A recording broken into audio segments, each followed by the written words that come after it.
Hello students, a very good morning to all of you. In today's video lecture we are discussing about unpaid seller यानी कि आदत विक्रेता। ठीक है, तो अनपेड सेलर के बारे में हम बात करेंगे आज के वीडियो लेक्चर में, जो कि आपके सब्जेक्ट में है business law BBA first semester. ठीक है, तो अनपेड सेलर को जानने से पहले हम जानते हैं सेलर क्या होता है, फिर हम डिस्कस करेंगे अनपेड क्या होता है। ठीक है, इन दोनों टर्म्स को हम सेपरेटली डिस्कस करेंगे, फिर दोनों को कंबाइन करके डिस्कस करेंगे। So to have better understanding of the meaning of unpaid seller, it is necessary to understand that these two terms separately. The first one is seller.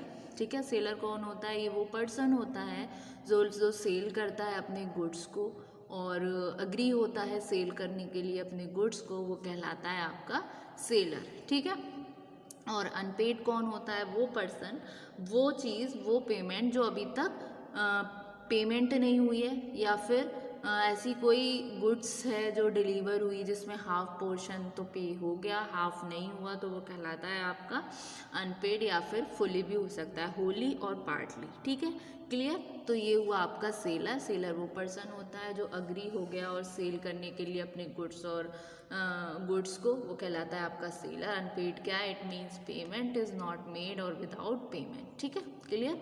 अब discuss करते हैं हम अनपेड सेलर को। Simple words में unpaid seller का मतलब होता है means a person who has sold the goods for a price but price has not been paid to him.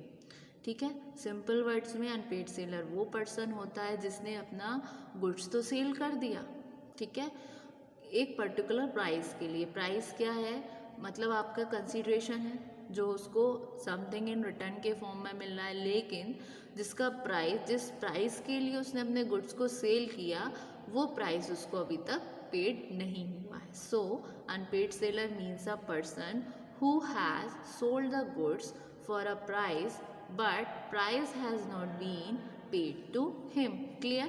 तो सेल्स एक्ट डिफाइन करता है अनपेड सेलर को in the following words, in words में। तो unpaid seller is a person to whom the whole price has not been paid और tendered. ठीक है, unpaid seller वो पर्सन होता है जिसका पूरा प्राइस अभी तक पेड नहीं हुआ है और टेंडर्ड नहीं हुआ है। नेक्स्ट दूसरा पॉइंट में, and where a will of exchange or other negotiable instrument has been accepted by him as a condition on which it was received has not been fulfilled by reason of dishonor of the instrument or otherwise। क्या हुआ? उसमें accept किया उसने, जो agreement बना seller और buyer के बीच में, जहाँ पर उसने बिल ऑफ एक्सचेंज को और अदर नेगोशिएबल इंस्ट्रूमेंट को उसने एक्सेप्ट कर लिया इस कंडीशन पे कि it was received has not been fulfilled by reason of dishonour of the instrument or otherwise.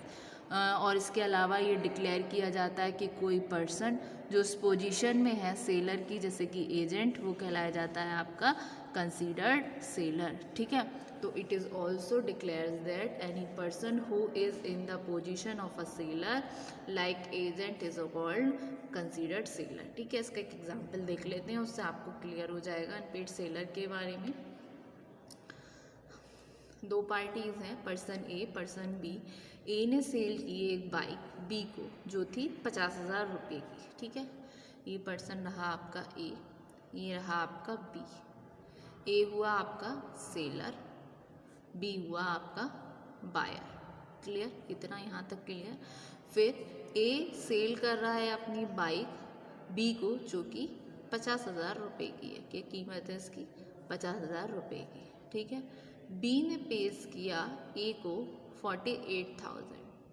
कितना पे किया? 48,000 रुपये। और बाइक कितने की थी आपकी? 50,000 रुपये की। बी ने सिर्फ 48,000 रुपये पे किया है, तो 50 में से 48,000 जब हम डिडक्ट करेंगे तो बचे कितने? 2,000 रुपये। तो जो बी है वो फेल हो गया पे करने के लिए बाकी का 2,000 रुपये, यानी कि उसको टोटल अमाउंट पे करना था 50,000 रुपये। बाइक कितने की थी? 50,000 की। दोनों के बीच अग्रीमेंट भी हुआ था 50,000 के लिए, वो अग्री भी हुआ था सेल करने के लिए अपनी बाइक को 50,000 रुपये में बी को। कौन? ए। क्लियर?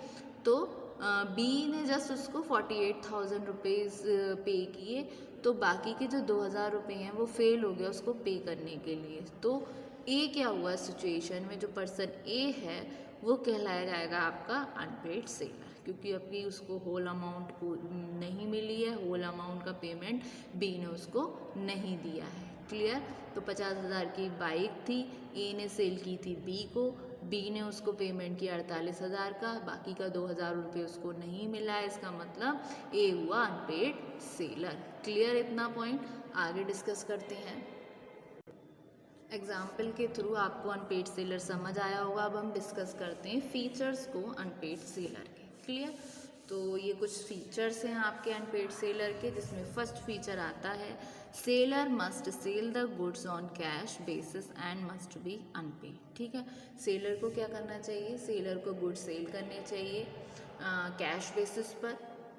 ठीक है, सिचुएशन में जो कि अनपेड होनी चाहिए, मतलब अनपेड सेलर वही होगा ना जिसको अभी तक पूरा पेमेंट नहीं मिला है, होली या फिर आपका पार्टली। ठीक है, तो फिर नेक्स्ट पॉइंट आता है must be unpaid either wholly or partly. ठीक है, ये आपका सेकंड पॉइंट हुआ। नेक्स्ट पॉइंट आता है the decided period has expired and the price has not been paid to him. ठीक है, जैसे कि सपोज़ कीजिए एक पर्सन, जैसे मैंने अभी एग्जांपल में आपको बताया था, उसकी 50,000 की बाइक थी ए की, जो उसने पे की, जो उसने सेल की है बी को, जिसकी वर्थ प्राइस था 50,000 रुपये, उसने 48,000 दिया। तो एक टाइम पीरियड होता है जैसे 1 मंथ का, 15 डेज़ का, वो एज़ पर उसके कॉन्ट्रैक्ट होगा। उसमें क्या हुआ, तो उसने उसको टाइम दिया, जो पीरियड दिया कि तुम मेरे को 8 दिन में, 10 दिन में या 12 दिन में, जो भी उन दोनों के बीच एग्रीमेंट हुआ होगा, उसमें अगर पे नहीं कर पाया, वो जो डिसाइडेड पीरियड जो था वो आपका एक्सपायर्ड हो गया। उस सिचुएशन में क्या है, अगर जो प्राइस है जिसके लिए एग्रीमेंट हुआ वो अभी तक पेड नहीं हुआ, तो उस सिचुएशन में ए जो है वो आपका कहलाया अनपेड सेलर। क्लियर? फिर नेक्स्ट पॉइंट आता है if the price is paid through a bill of exchange. जो प्राइस है वो पेड हुआ आपके बिल ऑफ एक्सचेंज के थ्रू। क्लियर? नेक्स्ट आता है फीचर्स में he must not refuse to accept the payment when he offered. तो उसको क्या करना चाहिए, उसको रिफ्यूज़ नहीं करना चाहिए उस पेमेंट को जो उसको ऑफर हुए, वो कहलाता है आपका अनपेड सेलर। ठीक है, फिर कुछ राइट्स हैं अनपेड सेलर के, ये आते हैं राइट्स अनपेड सेलर के। इसको हमने डायग्राम के थ्रू समझाया है। सबसे पहले राइट्स होते हैं उनके अगेंस्ट गुड्स, गुड्स के अगेंस्ट। दूसरी कैटेगरी आती है अगेंस्ट द बायर पर्सनली। ठीक है, तो अगेंस्ट गुड्स में भी इसके 2 राइट्स आते हैं। Where the property in goods has pass to buyer, मतलब एक सिचुएशन आती है जहाँ पर प्रॉपर्टी पास हो गई बायर के पास। दूसरी सिचुएशन आती है जहाँ पर प्रॉपर्टी जो होती है गुड्स की वो अभी तक पास नहीं हुई है बायर को। ठीक है, फिर आते हैं जो बायर के अगेंस्ट होते हैं उसके पर्सनली। एक होता है शू फॉर प्राइस, मतलब प्राइस के लिए केस। शूट फॉर डैमेजेस, मतलब जो भी उसका नुकसान हुआ है उसके regarding case. Shoot for interest, interest के रिगार्डिंग उसके केस। फिर आता है आपका जो है जहाँ पर प्रॉपर्टी पास हो चुकी है बायर के पास, तो सबसे पहले आती है उसकी राइट ऑफ लीन। दूसरी आती है right of stoppage in transit. फिर आती है आपकी राइट ऑफ सेल। और where the property in goods has not pass to buyer, इसमें है विदाउट होल्डिंग डिलीवरी। देन आपका लीन, फिर स्टॉपेज इन ट्रांजिट, फिर आपका रीसेल। ठीक है, तो ये होते हैं आपके राइट्स ऑफ अनपेड सेलर, जिसमें आपको 2 कैटेगरी में डिवाइड किए। राइट ऑफ अनपेड सेलर में क्या था, अगेंस्ट गुड्स में जब अनपेड सेलर के कुछ फॉलोइंग राइट्स होते हैं, जिसमें राइट ऑफ लीन है। लीन का मतलब होता है जहाँ पर अधिकार होता है कि हम रिटेन कर सकते हैं पोजेशन को गुड्स की, या हम रिफ्यूज़ करते हैं डिलीवर करने को बायर को जब तक कि जो बाकी का प्राइस है वो पेड नहीं हो जाता।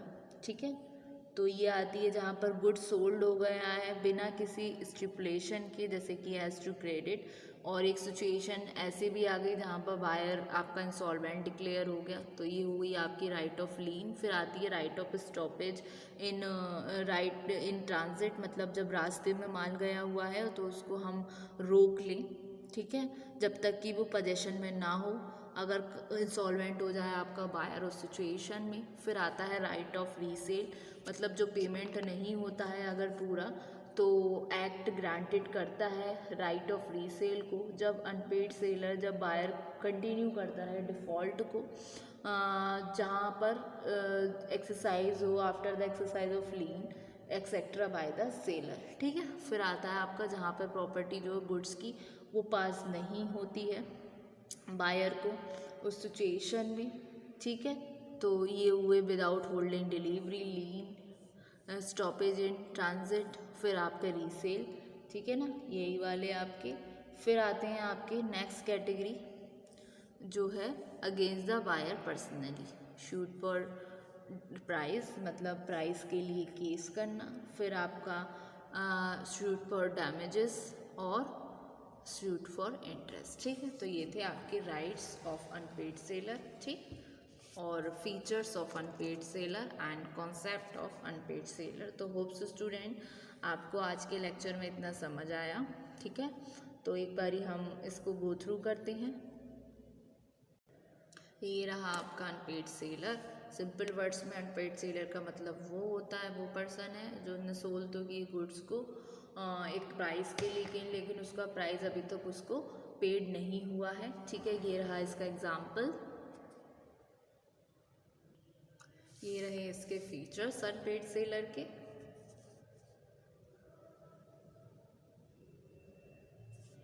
और ये रहे इसके rights of an unpaid seller, ठीक है।